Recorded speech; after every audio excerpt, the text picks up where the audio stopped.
នេះគឺជាព្រះវិហារមើលពីខាងលិចទៅ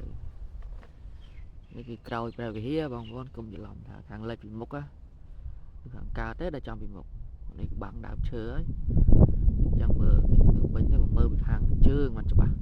ស្អាតណាស់ដំបូងហើយធម្មតាទេបងប្អូនយើងមើលពីមុខទៅវាមិនសូវជាលិចស្អាតទៅចំហៀងមានក្បាច់មើលទៅច្រើនស្អាតណាស់ថាយើងថតទៅវាទៅហុចពលឺវាគ្រប់គ្រាន់ទៅខាងនោះមកវិញតែបបែមកខាងនេះច្បាស់តែបងតារាឆាន់នេះគឺផ្លាតពលឺមកវិញតាអញ្ចឹងវាទៅស្អាតបងចង់ថាវិហារនេះកសាងមើលតំបាន2ឆ្នាំទៅស្អាតណាចិត្តហើយនេះហើយណាគាត់ទៅដើមឈើនេះបងប្អូនដាំជាម្លប់នៅក្នុងវត្ត